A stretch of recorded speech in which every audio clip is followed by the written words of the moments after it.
चंद्रमा की ओर भेजे गए अधिकांश मिशन चांद के भूमध्य रेखीय क्षेत्र में ही पहुंचे हैं, जहां की जमीन दक्षिणी ध्रुव की तुलना में सपाट है। वहीं चांद के दक्षिणी ध्रुव पर कई विशाल ज्वालामुखी मौजूद हैं और यहाँ की ज़मीन बेहद ही ऊबड़ खाबड़ है।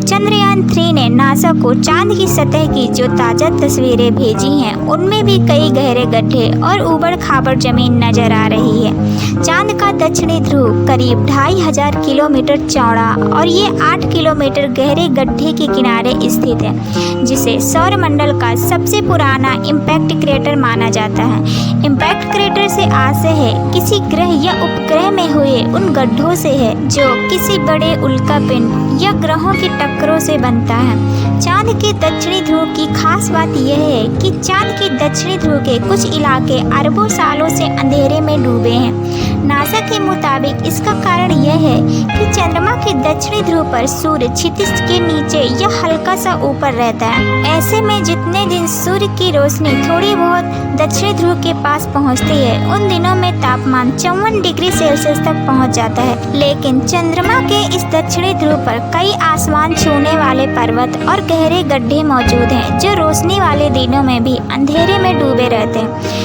इन पर्वतों में से किसी एक पर्वत की ऊंचाई 7500 मीटर है तथा इन गड्ढों और पर्वतों की छांव में आने वाले हिस्सों में तापमान -203 डिग्री सेल्सियस से -243 डिग्री सेल्सियस तक पहुंच जाता है। अमेरिका अंतरिक्ष एजेंसी नासा के प्रोजेक्ट साइंस नोहा पेट्रो इस जगह पर चंद्रयान-3 पहुंचने की अहमियत बयां करते हैं। नासा ने बताया, इस समय आधुनिक सेंसर मौजूद हैं, लेकिन इस ऊबड़ खाबड़ जमीन और रोशनी से जुड़ी परिस्थितियों की वजह से चंद्रमा के दक्षिणी ध्रुव में उतरे यान के लिए जमीनी परिस्थितियों का आकलन करना बेहद ही मुश्किल होगा। इसके साथ विक्रम लैंडर और रोवर के कुछ सिस्टम बढ़ते और घटते तापमान की वजह से प्रभावित हो सकते हैं। चंद्रमा इन दिनों भारत ही नहीं, रूस और चीन की अंतरिक्ष एजेंसियों के लिए भी रुचि का विषय बना हुआ है। रूस ने चंद्रयान-3 के बाद ही अपना अभियान लूना 25 को चांद की ओर भेजा था। लूना 25 को चंद्रमा के दक्षिणी ध्रुव पर लैंड कराना था,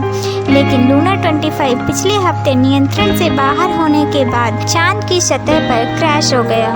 लेकिन सवाल ये उठता है कि ये तमाम देश चंद्रमा के उस हिस्से तक पहुंचने की कोशिश क्यों कर रहे हैं जहां पहुंचना बेहद ही जोखिम भरा है। विशेषज्ञों के मुताबिक इस रेस के पीछे तमाम वजहों में से एक वजह निकलकर सामने आती है, जो कि है पानी की मौजूदगी।